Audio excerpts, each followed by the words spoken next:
Okay, Ji. Now we start ahead. We were in the previous class. We were talking about the fertilization. Now the fertilization has occurred, and now it's going to be the process that is going to be said after fertilization. What are the results? The results are the diploid number of chromosomes. Then sex is determined. Then the second meiotic division is going to complete, and the genetic recombination that is going to occur, and then the process of implantation is going to start. Once the process of implantation starts, the cells, after they become the double DNA zygote, then it's going to divide mitotically. First, the meiotic division was complete. Cells are divided half-half. An equal number of genetic chromosomes are there, and then the equal number of chromosomes result. That is 2n. Then there is the mitotic division. That mitotic division results into this two-cell stage.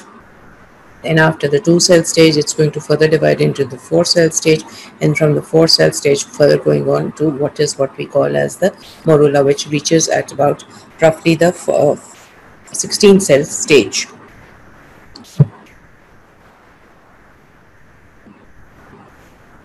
Then what is the process that we call it is the cleavage process. This zygote has reached the two-cell stage, that is, after the fertilization has occurred, the zygote has formed, diploid zygote has formed.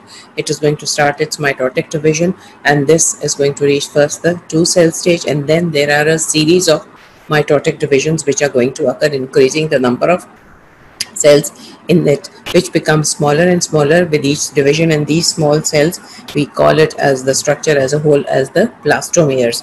So till the 8-cell stage, and then is a compact arrangement of the cells which is there because they become smaller and smaller, and they are compactly arranged, and they are held together by the tight junctions.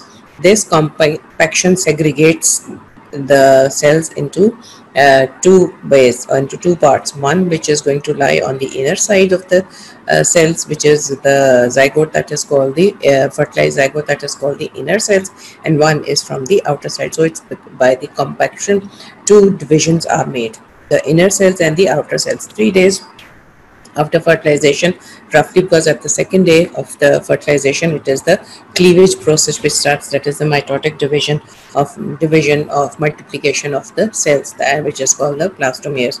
Then by compaction we have the segregation, or two compartments of cells are formed, which are called the inner cells from the outer cells. So that we have two classes, because the inner cells are going to form the embryoblast, that is the embryo proper, and the outer cells are going to form the trophoblast, which is going to divide into cytotrophoblast and syncytiotrophoblast. On the third day after fertilization, the compacted embryo is roughly about 16-cell structure, which we call as the morula. Then what does the function of the compaction do? Compaction permits cell-to-cell attachment interaction, a prerequisite for the segregation of the internal cells, the inner cell mass or the embryoblast, and from the inner cell mass from the outer cell mass. So this compaction, it holds a certain group of cells as inner cell mass, but we call as the embryoblast, which is going to form the proper embryo, and this inner cell mass is going to form the tissue embryo, and the surrounding cells which compose of the outer cell mass, they are going to form the trophoblast, and this trophoblast is ultimately going to end up as placenta. So this compaction process, that is holding certain cells in the outer cell portion and certain cells in the inner cell portion, so that because they're going to have different functions, so they divide it into a trophoblast and embryoblast. Now there is going to be the blastocyst formation.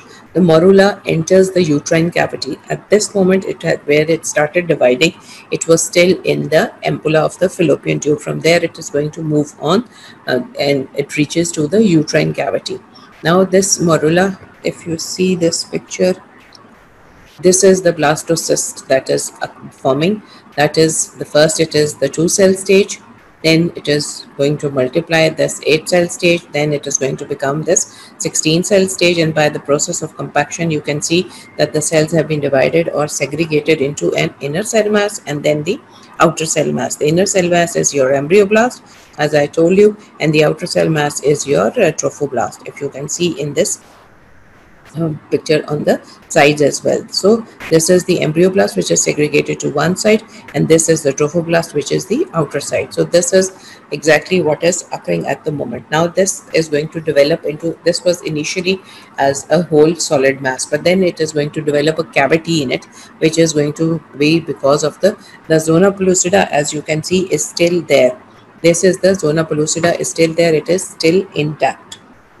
Then the morula is going to enter the uterine cavity, that is the 16 cell stage mass. Morula is basically given the name as a bunch because this bunch resembles the appearance of grapes.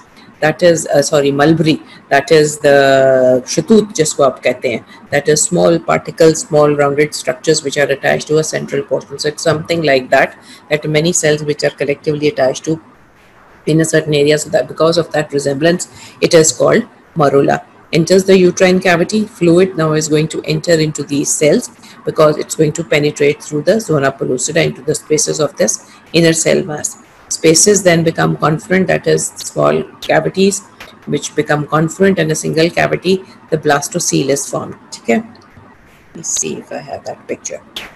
Yes, this is the blastocele. That means this cavity, there are fluids, small collection. Maybe there is another picture. No. Small cavities develop, and then these fluid-filled cavities, they're going to become collectively as one cavity, and that is going to be called the blastocystic cavity. That is blastocele. Right, so spaces, small spaces, fluid with fluid in it, single, then these small spaces collectively become one single cavity, and that is called as blastocele. Cele is something which contains fluid, forms the time. Stages of development is as blastogenesis. The conceptus is called, in this stage is the process is called blastogenesis, and the conceptus at this stage, that is this fluid filled thing, is called a blastocyst. The cells of the inner mass, the embryoblast, and outer mass, cytotrophoblast, flatten and form the epithelial wall of this blastocyst, as I have shown you in this picture. That means the inner cell mass or the embryoblast, they form one wall of this blastocystic cavity, or the other wall is formed by the outer cell mass or the trophoblast, and this cavity inside it is the blastocystic cavity, and the process is called blastogenesis. Right, the zona pellucida at this stage is now going to disappear, allowing the implantation to begin. Right, this was the traveling of the ovum zygote from the ampulla into the uterine cavity, and this is the process which is going to be in the initial part, which is going to occur before the implantation is occurring. In the ampulla of the fallopian tube, fertilization took place, second meiotic division completes, all those things occur, and it starts to move into the uterine cavity, and at this time the mitotic division starts. That mitotic division divides the cell into 2 to 4, 4 to 8, and then ultimately at 16 cell stage it is called the morula. Then it enters the uterine cavity, then fluid enters into this bunch of cells, and then that gives you small cavities. These cavities, then small ones, they are going to combine together, and then they give you a single cavity that is called the blastocele. This blastocele is then going to ultimately be called the blastocyst, and cells of the embryoblast and the trophoblast, which were collectively separated. Trophoblast is the cells which are going to line the cavity on all sides, and embryoblast is the cells of the inner cell mass. It's going to line the cavity on the other side, and at this stage now zona pellucida is disappearing, and it is going to allow the implantation process to occur, because that is sort of a boundary on the outer side that is going to be removed, and then this is going to start the implantation. And this is about roughly on the 6th day. The trophoblastic cells over the embryoblast pole penetrate between the epithelial cells of the uterine mucosa. If you see this, at this area where you have the embryoblast, that is, they are segregated to one side, this pole is called the embryonic pole, and the rest is that is the area which is away from this embryonic or the inner cell mass pole, that is called the abembryonic pole. So now the trophoblasts which are on the outside of this, they start to encroach. This is the endometrium, the uterine stroma, and the epithelium. This is the trophoblastic cells. They start to invaginate into this endometrium. This is the process of implantation which has occurred. This is the blastocystic cavity. End of the first week of the development, that is roughly 7th to 8th week, the human zygote passes through the morula and the blastocyst stage and begins the implantation. Now you can see zygote is trying to the cytoplastic cells, the trophoblastic cells, they are going to embed into the uterine endometrium, and this is basically these light green ones are your trophoblastic cells, and this is the inner cell mass, and this is the blastocystic cavity which was formed. The cells, they invaginate into the endometrium, they start, and that is the process of implantation starts. If you see in this picture, again, this is the embryonic pole and this is the abembryonic pole. These are the embryoblast and this is the trophoblast and this is the trophocystic cavity which is formed. This is the uterine wall. This is the endometrium. This is the connective tissue which has the uterine glands, and you have the blood vessels and the capillaries. Then the endometrium is eroded by the developing zygote. This is by the trophoblast. They invaginate, they erode the endometrium, and they enter into the wall of the uterus because they're going to embed in it. At times, the uterus at this time of implantation, as we have already done, this is in 3 layers, that is the compact, the spongy and the basal layer. This has all grown from the proliferative phase to the spongy phase, when at the time of implantation the endometrium is in the phase of not the proliferative phase but the secretory phase, in which your arteries are tortuous, as you can see in this picture. The glands are dilated and succulent, and the tissue is also edematous. This is then the endometrium, it erodes the uterine wall, and then it enters into the connective tissue, that is up till the layer, and comes in contact with the glands and the blood vessels. Then the wall of the uterus, so this is embedding at this. If it does not embed, then earlier spontaneous abortions can occur. That is, if it does not implant, a variety of reasons can occur. More than half is because of your chromosomal abnormalities and the loss of embryo before the fetal period, the menstruation, that is called the pregnancy waste, disposal of the abnormal conceptors that could not have developed normally. This is the natural way of screening of the embryos. That is something which is without any known reason it is aborted. That is normally seen to be because of the chromosomal abnormalities, and it is said to be a nature's way of screening of the embryos. Without this screening, the incidence of infants with congenital anomalies would be far greater. So if it does not implant, it can have the chance, it has chromosomal abnormalities, it can be spontaneously thrown out. So now this starts to embed. The uterus wall, as I told you, has endometrium, myometrium and perimetrium. At implantation, the mucosa is in the secretory phase, the arteries are coiled and the tissue is succulent, that is full edematous. The 3 distinct layers in the endometrium, a compact, intermediate, spongy and basal layer. Blastocyst is going to implant either in the interior wall of the uterus, or at this stage the zygote is given the name as the blastocyst because we have formed the blastocystic cavity in the endometrium along the interior or the posterior wall of the body of the uterus. You can see this was the process: ovulation, passage, fertilization. Fertilization goes on, passing. After fertilization, it completes this, the second meiotic division. After this, the mitotic division starts. Then this morula is formed, and at 16 days, 4th day, 4 to 5th days, it comes at the 4 to 5 days or the 6th day, it reaches the uterine cavity, and in the uterine cavity it starts to implant in the wall. That is, there is erosion of the trophoblast into the walls of the endometrium. Conceptious now attaches to the endometrial epithelium. The trophoblasts, they proliferate because that is the outer layer, so they're going to proliferate rapidly and differentiate into 2 layers. That is cytotrophoblast and syncytiotrophoblast. Syncytiotrophoblast is the outer one and cytotrophoblast is the inner one. Syncytiotrophoblast is multinucleated, and this produces an enzyme which erodes the endometrium and allows the blastocyst to burrow into the endometrium. And the layer of cells, this inner cell mass also starts to divide into 2, that is the epiblast and the hypoblast. That is a layer of cells which is called the hypoblast, which is on the inner one.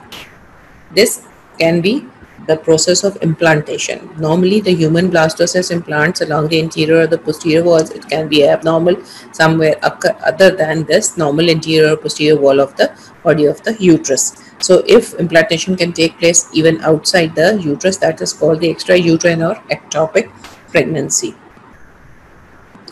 These can be the implantation sites. This implantation sites can be the abdominal cavity. If you see in the loop, it can be the rectouterine cavity, that is behind the uterus and between the anal canal. And then implantation in the ampullary region of the tube, as you can see, that means it starts the mitotic division and it starts to embed in very much in the fallopian tube, and it doesn't reach the placenta, the uterine cavity. Then the tubal implantation, interstitial implantation, that can be there, that is in the isthmus part of this uterus and the fallopian tube junction. Then it can be implantation in the internal os, that is the where there is the exit between the cervix and the body of the uterus, and then it can be implanted in the ovary. That means after ovulation, instead of going inwards, this goes outwards, and this goes and embeds into the ovary. So these are all the different abnormal sites where implantation can occur. These are again the different abnormal sites of implantation. Then there is the inhibition of implantation, that is what is basically called the family planning. This is the administration of large doses of estrogens and progestins morning after pills. It is said for several days. They begin shortly after unprotected sexual intercourse. That is, you have not taken any precaution, and there is the chances of pregnancy might occur. This is given as morning after pills. This prevents implantation of the blastocyst to occur. Even if fertilization has occurred this morning after pill, which is basically estrogen and progesterone, that when it is given, this prevents the implantation of the blastocyst, which is thrown away by the menstrual cycle. So a high dose of diethyl stilbestrol accelerates the passage of cleaving zygote along the uterine tube, and so that doesn't allow the routine passages to occur, and this doesn't allow the implantation. So when implantation is not there, the unwanted pregnancy is going to be aborted out. Then certain intrauterine devices inserted in the uterus through the vagina and the cervix interferes with the implantation. Certain drugs interfere, IUDs, some intrauterine devices containing progesterones also do not allow implantation to occur. So these are all reasons. That means if the family planning methods were not adopted and you are thinking that the pregnancy might occur, and even after fertilization has occurred, this is to prevent the implantation process. That is IUDs, that is the intrauterine device, small capsules of progesterone which do not allow the implantation to occur, and certain other morning pills, which all these basically prevent the implantation to occur. Then the ectopic pregnancies, implantation take place outside the uterus, abdominal cavity, ovary, uterine tube, abdominal cavity, peritoneal lining, ovary proper. In most of these, the embryo dies, but in the second month, because there is no space such amount that the baby can grow. And then when this occurs, there is severe hemorrhage and severe abdominal pain, which is a sign that in the middle of the pregnancy there is a sign of acute emergency, that is because of the abdominal the pain in the abdomen, complaint, and the bleeding. This is automatically taken as the ectopic pregnancy. You see this rectouterine pouch between the uterus and the anal canal. Intrauterine and extrauterine pregnancy are unusual, but are masked initially by the presence of the uterine pregnancy. Ectopic both together simultaneously, but ectopic pregnancy can be terminated by surgical removal or involved, or so that not to interfere with the intranormal uterine pregnancy. The placenta previa can occur. The blastocyst implants close to the internal os of the cervix. Later, the placenta bridges the opening. That means if the implantation is close to the internal os, that is where there is junction of the body of the uterus and the cervix, there if it is implanted, that means the placenta is going to bridge the opening between the of the internal os, and this is what we call as placenta previa, that is before the developing fetus, or the that is called as the placenta is placed as before the developing fetus.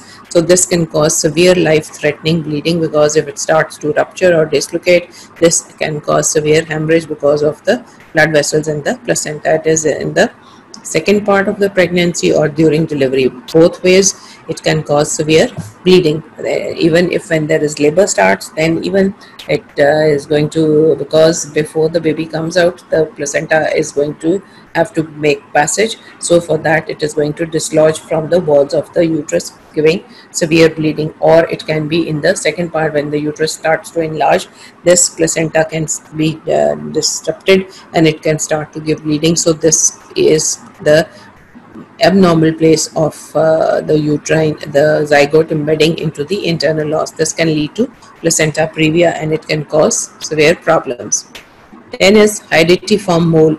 This hydatidiform mole is something that the paternal pregnancy tests or the material is there, but all the cells, that is the double DNA and all, is there from the father, but the mother is the cell, that is the female cell, is without the nucleus. So that means the hormones are produced which are going to be HCG. This is going to be produced. There is, that means trophoblast. So that is sort of a fertilization without the nucleus of the female cell, and this is trophoblast develop. They form the placental membrane and they form the placental hormones, that is HCG is formed, and HCG is the material which is going to be for the pregnancy test. And there is no embryonic tissue because the zygote is without any this is abnormal. There is no embryonic tissue which is there. This is, so it is said to be a hydatidiform mole. It starts to grow, but it is not a normal tissue, and it is called the hydatidiform mole. It secretes a very high levels of HCG. If there is very high level of HCG secreted, it should be all of a sudden given the suspicion of a hydatidiform mole. And because when you cannot see the blastocystic cavity in the ultrasound and you have this high levels of HCG, suspect this hydatidiform mole, and because produced, and this can be benign or it can be malignant. So what is the end of the first week which has occurred? First is we had oogenesis, that was ovulation occurred, oocytes in the ampulla. Then the testes spermatogenesis occurred, that is both the gametogenesis, and they are stored in the epididymis. Deposit of sperms in the vagina took place, uterus, and enter the uterine tubes, right? Then second meiotic division, mature oocyte and the second polar body is formed. That is, once the fertilization occurs, the second meiotic division is going to complete, producing a secondary oocyte, and this second polar body is going to form. Then when this approaches the male, the sperm approaches the oocyte, this secondary oocyte, it is going to swell, it is going to form the female pronucleus, and sperm enters the oocyte, that is called the male pronucleus, because both of these are going to enlarge in size. This is what exactly has occurred, all what we have studied up till now. Then the uterine tube towards the uterus, the zygote, cleavage passes the fertilized ovum, zygote that goes into the uterus, cleavage starts, that is the division starts. A mitotic division starts, smaller cells form which are called the blastomeres. 3 days after the fertilization, 12 or more blastomeres, they enter, they are called the morula, they enter the uterus. That means from passing on from the fallopian tube, entering into the uterine cavity, they have reached this division of the cleavage where the cells are 12 to 16 in number, and they enter the uterus. In this stage, it is called the morula. Cavity in the morula, the fluid starts to appear in this cavity of these cells, that is called the blastocyst is going to be produced. First it was blastocele, and then proper blastocyst is going to form, consisting of then this is dividing the morula into two located cells. That is, at one side it is going to be called the embryoblast, that is the inner cell mass, and a blastocystic cavity is going to form, and the cells on the lining on the outside is going to be called your trophoblast. So 3 things happen, that is the blastocystic cavity forms. 4 to 5 days after fertilization, zona pellucida is then shed off, and the trophoblast is adjacent to the embryoblast. They start to attach to the endometrial. That is the process of implantation starts. Where you have the embryoblast, that is the inner cell mass, that is the embryonic pole, not the abembryonic pole. This is going to start to embed into the wall of the uterus, that is the endometrial epithelium. Trophoblast at the embryonic pole differentiates into two layers, that is syncytiotrophoblast on the outside and cytotrophoblast on the inner side. Syncytiotrophoblast is going to invade the endometrial epithelium and the underlying connective tissue. So this is what has occurred in whole of the time of the first week of development, that is starting from gametogenesis on to the moving of the gametes and the fertilization, all that process of capacitation, then the corona reaction and all those reactions, and then when the fertilization has occurred, the second meiotic division is going to complete, then the male pronucleus and female pronucleus are going to form, leading to the fertilization. Then this, once the fertilization occurs, second meiotic division is going to complete. Once the second meiotic division, this starts into the mitotic division, that is the cleavage process starts from 1 to 2, 2 to 4 and all that until 12 to 16 stage. This cell zygote is going to, this is called the morula. This is moving on towards the uterine cavity from the fallopian tube, and there it is going to start to embed. There, this compact cell masses, they are going to divide into two, that is the generalized group of cells. They are going to be by the firm attachment, they are going to be divided into two arrangements, one which is going to be called the inner cell mass, and that is the other is the outer cell mass. The inner cell mass is going to be located on one side, that is going to be called the embryoblast, which is going to develop into the embryo proper, and trophoblast. Other is called the outer cell mass, is called the trophoblast. This trophoblast is further going to divide into two, that is the cytotrophoblast and syncytiotrophoblast. This basically produces the hormone, and this also embeds or implants into the uterine mucosa. Now, continuing with this process, the implantation, what happens is, the end of the first week, the blastocystic cavity, the development of the human zygote has passed through the morula, the blastocystic stage, and begun the implantation in the uterine mucosa. Then the second week of the development, that is, this is going to be called as the bilaminar germ disc. That is because this, at the moment, the inner cell mass, this is going to divide it into two layers. One is called the epiblast and that other is called the hypoblast. Embryos of the same fertilization age do not necessarily develop at the same rate. This embryoblast is a bilaminar embryonic disc is going to be developed. That is, these embryoblasts are going to divide it into two cells, one that is called the upper one, that is going to be called the epiblast, and the lower one that is going to be called the hypoblast. So these embryoblasts, that is the inner cell mass, further divides into two layers, germ cells that form all the tissues and organs. This is basically the development of the embryo.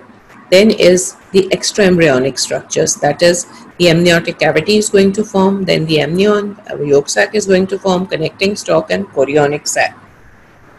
If you see in this picture, this is the implantation is going on. This blue is your epiblast cells, the yellow one is your hypoblast cells, that is the inner cell mass divided into two.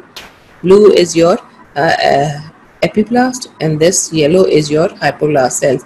This on the outside is the cavity, this is the blastocystic cavity, these are the trophoblastic cells, that is the cytotrophoblast, it is unicellular, whereas this is the multicellular layer, is the syncytiotrophoblast. This syncytiotrophoblast is embedding in the uterine wall. Then in the epiblast there is some cavities who appear, and then this produces something what is called as your amniotic cavity. That is, an amniotic cavity is lined by the cells of the cytotrophoblast and also the epiblast, which are going to be your aminoblasts. Right. So the implantation of blastocysts is completed during the second week. The endometrial cells undergo apoptosis, that is programmed cell death, which facilitates the invasion. That means the invasion of the syncytiotrophoblast, which started, is going to continue onwards by the process of apoptosis, that is programmed cell death, that is erosion of these syncytiotrophoblasts into the wall, and that is going to complete the blastocyst to be embedded in the uterine wall. Then is the embryoblasts. The cells of the inner cell mass or the embryoblast differentiate into two layers, as I've told you. Small cuboidal ones, these are going to be called the hypoblast, that is the lower ones, and the high with the columnar type cells, these are going to be called the epiblasts. Then the trophoblast area over the embryoblast, the trophoblast differentiate into two layers.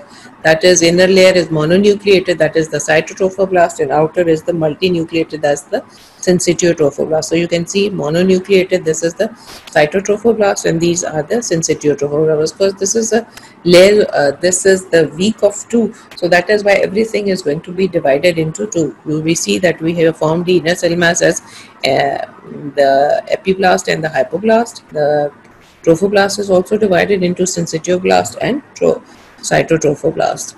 So these are two, that they also divide into two.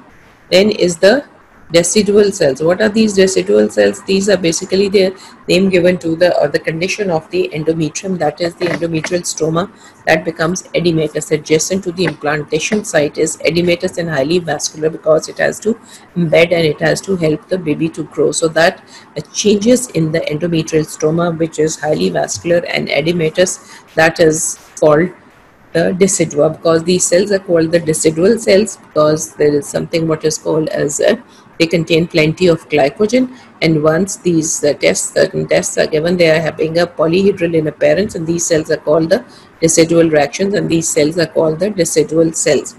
The glands are large and tortuous, secrete abundant glycogen and mucus, because again they have to provide the initial nutrition to the growing embryo. So this change in the endometrium is what we call as the decidual reaction, or in the cells as the decidual cells. Some decidual cells degenerate adjacent to the syncytiotrophoblasts, and this engulfs these degenerating cells, providing a rich source of embryonic nutrition. That is, these cells with the plenty of glycogen and the blood vessels, the blood that is going to supply nutrition to the developing embryo.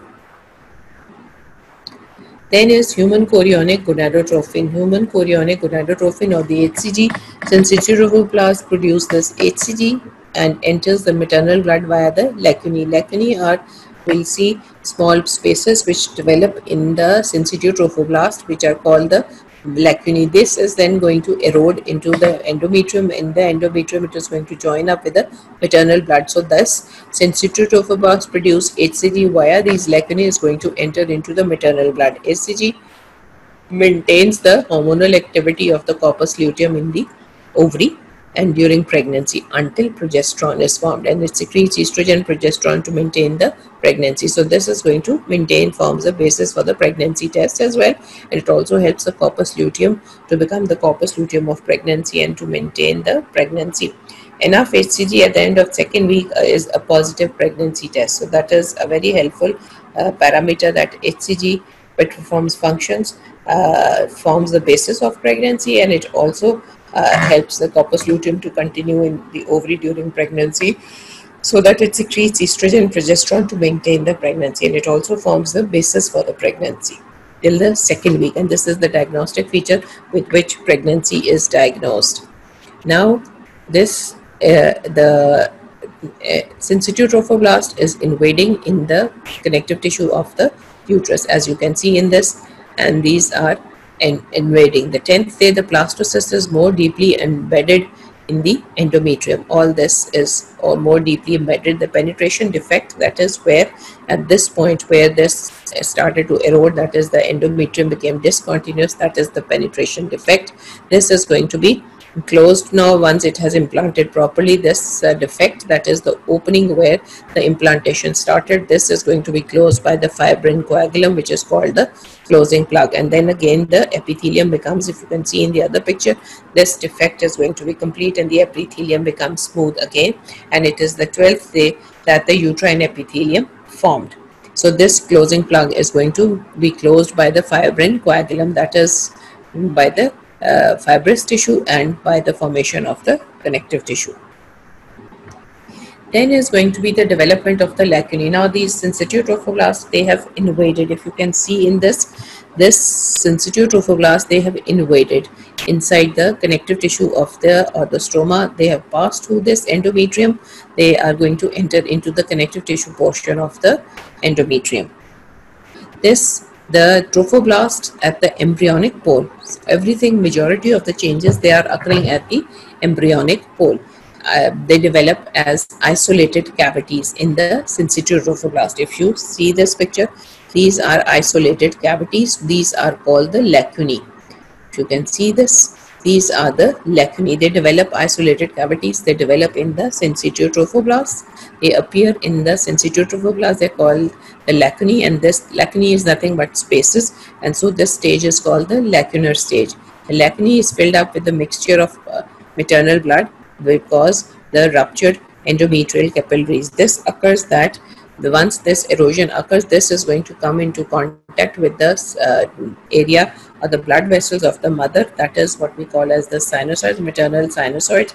So there is a connection between the lacunae and the sinusoids from the mother. This develops basically as a structure what we call as uteroplacental circulation. That is, there is a mixed combination or a link between the fetal and the maternal circulation occurs, and this is what we call as filled with mixture of maternal and cellular debris. Eroded uterine glands pass to the embryonic disc by diffusion and provides nutritive material to the embryo. So if you see this, this is the lacunae which are developing. Then these are the enlarged blood vessels of the endometrium. This is going to be called as the sinusoids. This is where your fibrin coagulum, that is the defect in the implantation site, is closed by this fibrin coagulum, and then this is the trophoblast. This is the syncytial trophoblast, multinucleated, that is uninucleated. Spaces develop in this which are called the lacunae, and then these are the enlarged blood vessels which are called the sinusoids. These lacunae, they are going to erode into these maternal blood vessels and they become continuous, and this is what we call as the initial uteroplacental circulation. Cells of the syncytial trophoblast, they penetrate into the stroma, erode the endothelial lining of the maternal capillaries. These capillaries, congested and dilated, are known as sinusoids, that is the maternal capillaries. The syncytial lacunae become continuous with the sinusoids and the maternal blood enters the lacunar system. This is what we call as the initial primordial uteroplacental circulation. That is the development roughly at the second week, the development of primordial uteroplacental circulation. If you see this, okay, this is that is occurring.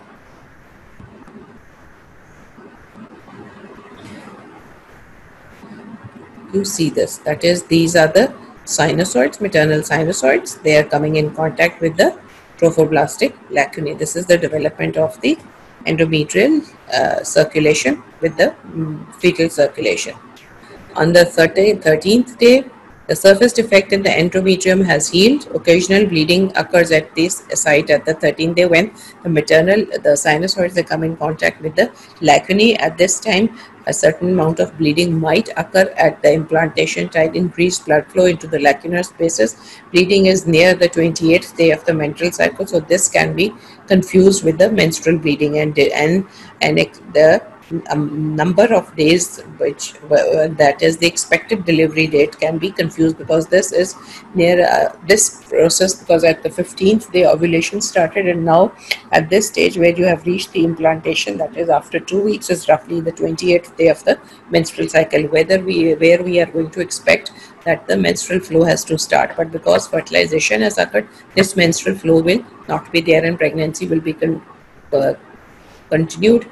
And this is, at this time, HCG will give you the positive pregnancy test roughly at the second week. But if because of this implantation certain amount of leakage of blood is there, it might be confused with the small amount of menstrual cycle or the menstruation which is there, and that might give you a erroneous date of expected delivery, that I said that this is menstruation or it is the bleeding at the time. But this should be expected that it can be a bleeding because of this at the time of implantation. Then there is going to be the formation of the two cavities. So now we have formed two layers, that is the epiblast and the hypoblast. We have formed the two cytotrophoblast and syncytotrophoblast. Then there are two cavities are going to form, that is the amniotic cavity and blastocystic cavity already formed, and now we are going to form the yolks. A small cavity appears in the epiblast. This enlarges and becomes the amniotic cavity. If you see in this picture, this epiblast, this small cavity appears into it, and this forms this cavity which is called the amniotic cavity. Epiblast cells adjacent to the cytotrophoblast are called the myeloblasts. These are going to line this amniotic cavity. Rest of the epiblast, they are going to line the amniotic cavity. Changes in the embryovast result in a flat, almost circular bilaminar plate of cells. The embryonic disc consisting of this is flattened stage. That is why it is called the bilaminar disc. That is the hypoblast and the epiblast. Embryonic disc. Then there is the formation of the primary umbilical vesicle, or what you call as the yolk sac at the abembryonic pole. Now what happens is, that was at the embryonic pole, that is in the epiblast cells you have certain cavities. These cavities unite together and form the amniotic cavity, and this amniotic cavity is going to be lined by the myeloblasts, which are the cells which are there from the cytotrophoblast and also from the epiblast cells. Then at the abembryonic pole, flattened cells form a thin membrane, the exocoelomic or the Hauser's membrane, that lines the inner surface of the cytotrophoblast. If you see this picture, if you see this is the cytotrophoblast cells. These cells, they are going to be lined on the inner side of the cytotrophoblast cells. This is called the Hauser's membrane, or the inner portion. This is going to form there, and it is going to line another cavity which is called this the primitive or the exocoelomic cavity or the primitive yolk sac. That is the area lined by the inner side of this trophoblastic cells is going to form a cavity which is your primitive yolk sac or the exocoelomic cavity. Right, this hyozoa lines the inner surface of the cytotrophoblast. This membrane with the hypoblast forms the exocoelomic cavity or the primitive yolk sac, or it is also called the primitive umbilical vesicle. If you see this, these cells, this is the Hauser's membrane. If you see this exocoelomic membrane which is lining the inner side of the trophoblastic cells, and this lining, it produces a cavity which we call as the exocoelomic cavity or the primitive yolk sac or the primitive umbilical vesicle is produced. Okay. Then the extraembryonic mesoderm is to develop that embryonic disc. So now we have developed the epiblast and the hypoblast. We have developed trophoblast and the cytotrophoblast and the syncytiotrophoblast. We have developed the amniotic cavity from the epiblast, and we have developed the lining by the Hauser's membrane on the inner side of the trophoblastic cells, cytotrophoblastic cells, which gave rise to the primitive yolk sac that has developed. Then this embryonic disc lies between the amniotic cavity and the umbilical vesicle. That means between the yolk sac and between the amniotic cavity. Cells from the vesicle are going to, and a vesicle form a layer of connective tissue, the extraembryonic mesoderm. That is, certain cells, they are going to form on the inner side of the cytotrophoblastic cells, and that is what we going to call the extraembryonic mesoderm, which surrounds the amnion and the vesicle. This is very clear on this picture. Another one in this one, you can see this was the cavity was formed, the amniotic cavity. In this, the lining on the inner side of this Hauser's membrane that lined this, what we called as the primitive yolk sac. Then there is another layer of cells which is going to develop into the extraembryonic mesoderm. This pink, that is going to be divided into the extraembryonic mesoderm, which is going to cover all the amniotic cavity and the yolk sac. This is going to be called into, given the name of two layers. One is going to be extraembryonic somatopleuric, that is going to cover both this amniotic cavity and your yolk sac both, that is on the outer side. This layer is going to be called the extraembryonic somatopleuric mesoderm, and then there is the extraembryonic splenopleuric mesoderm. This splenopleuric mesoderm is something which covers the yolk sac. Then this extraembryonic mesoderm as well, you develop, if you see this picture, this one.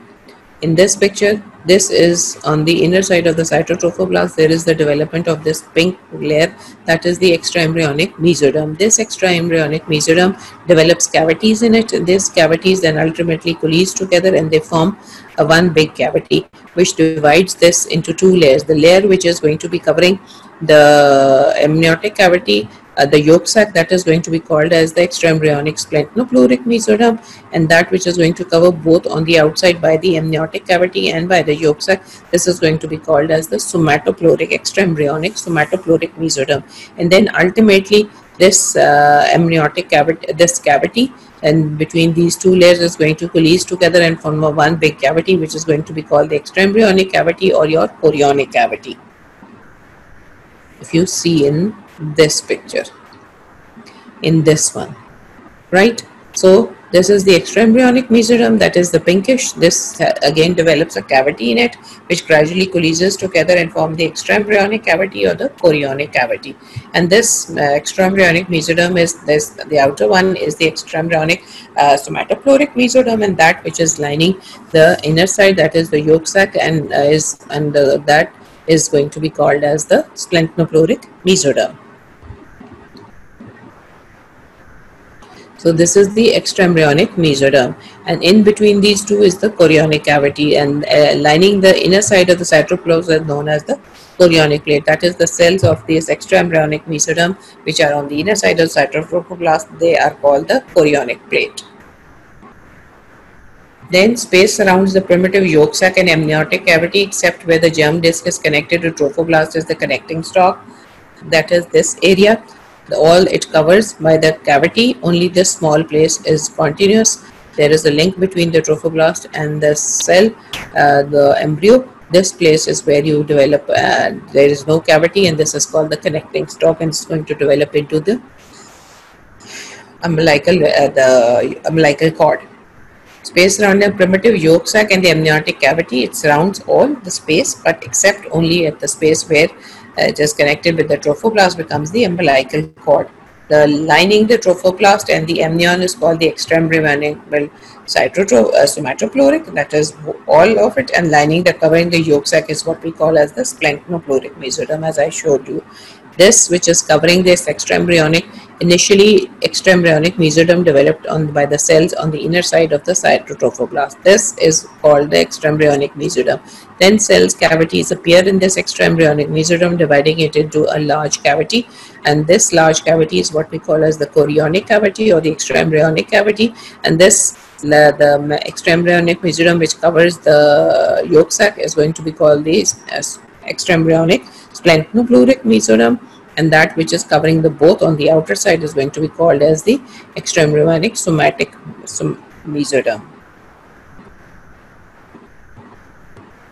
right? And the lining covering the yolk sac is known as the extraembryonic splenopluric mesoderm. Okay.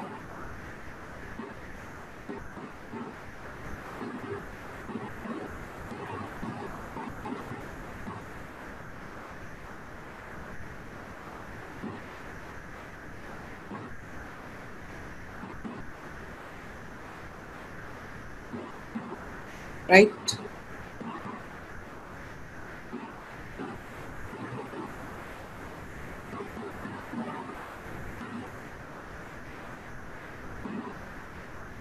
Let me show you, where is that slide? Just a second.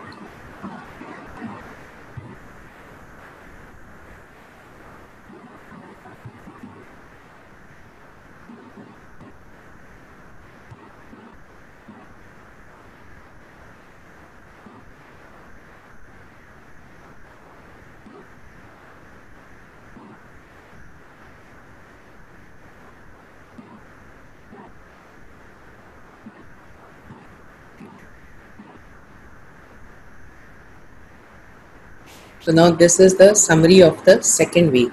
This is the blastocyst is partially embedded in the endometrial stoma. Endometrial changes preparation for the implantation is known as decidual reaction.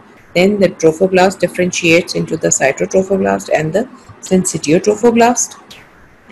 The lacunae they develop in the syncytiotrophoblast. Maternal sinusoids develop, and we develop the uteroplacental circulation.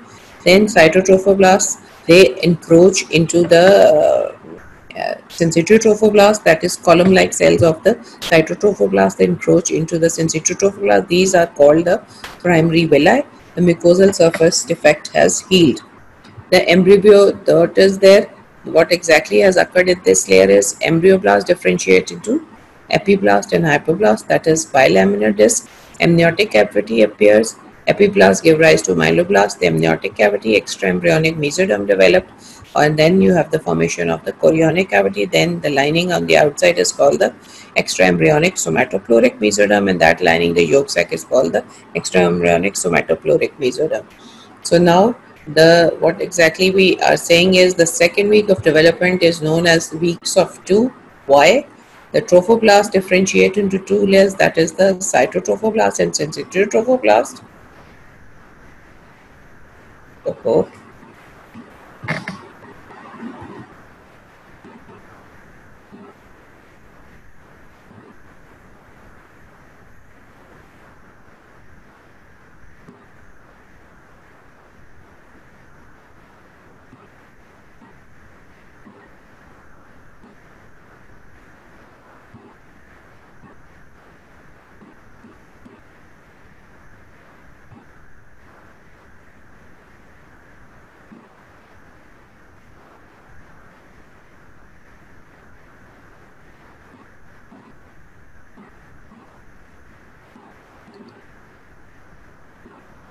So this was the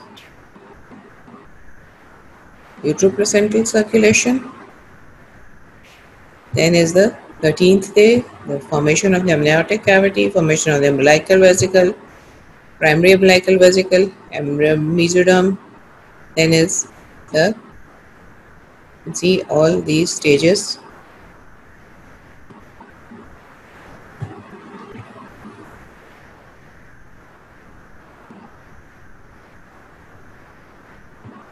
Then if you see in this summary of the second week, the summary of the second week is the blastocyst partially embedded in the endometrial stoma, that is the implantation.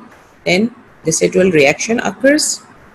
Then the trophoblast differentiate into cytotrophoblast and sensitive trophoblast. This is all what is happening in the second week. The way we recollected the first week, we are recollecting. Implantation started, blastocyst is embedded, cells change occur in the endometrium, that is called the decidual reaction. Trophoblast becomes into two layers. Then lacunae develop in the sensitotrophoblast. Sinusoids, maternal blood vessels, they dilate. There is a link between the lacunae and the maternal sinusoids, that is called the primitive uteroplacental circulation. Cytotrophoblastic cells, they're going to invade into the sensitotrophoblast like column-like cells, and this structure that is formed is called the primary villi, and the mucosal defect is healed. Then what occurs is embryoblast differentiates into the epiblast and hypoblast. That is why we call it a stage of bilaminar disc. Now this is bilaminar disc formation, that is in the second week. Amniotic cavity is lined by the amnioblasts. Then extraembryonic mesoderm develops, which is going to be then be occupied by the chorionic cavity or the extraembryonic coelomic cavity. Then it is divided into two layers, that is the mesoderm embryonic somatopleuric, that is which covers both the amniotic cavity and your yolk sac, and that which is just covering the yolk sac is called the extraembryonic splenopluric mesoderm. So now what we say is that the second week of development is known as weeks of 2, because everything we have developed is 2. Trophoblast giving rise to cytotrophoblast and sensitotrophoblast. Embryoblast forms two layers, the epiblast and the hypoblast. Extraembryonic mesoderm is split into two layers, the somatopleure and the splenoplure.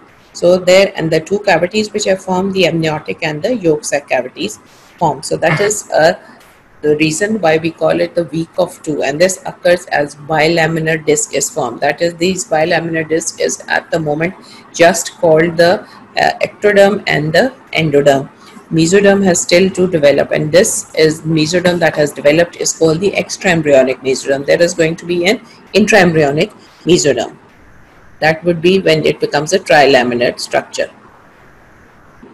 So if you see this, the cavity, this is the final position which has occurred. We have formed epiblast and the hypoblast. We have formed amniotic cavity and the primitive yolk sac. We have formed this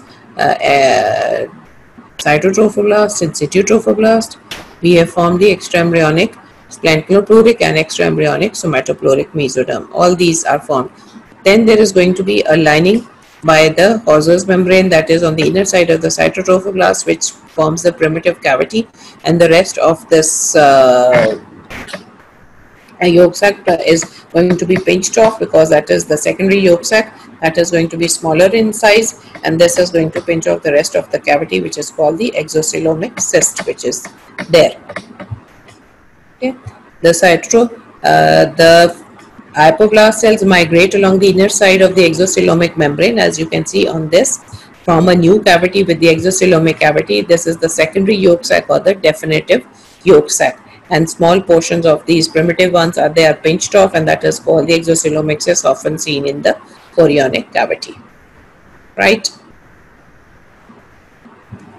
So that is all what occurs in the second week, and we have recollected. In the next class we will talk about the third week, and then we are going to again try to recollect all the first week and the second week, so that you understand.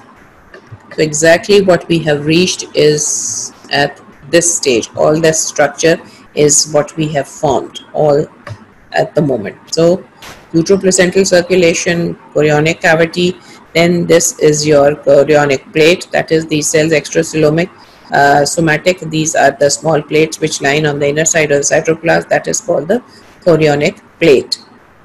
Then you have these two cavities, you have these two layers, you have the secondary yolk sac formation, and you have the placental circulation which is there, and then you have the small area where there is no cavity, that is going to be called as the connecting stalk, which is going to develop into the umbilical cord. So I hope by now it is clear. We are going to recollect when we talk about the third week, so that you understand what exactly were the steps, and then we will continue. Okay, thank you.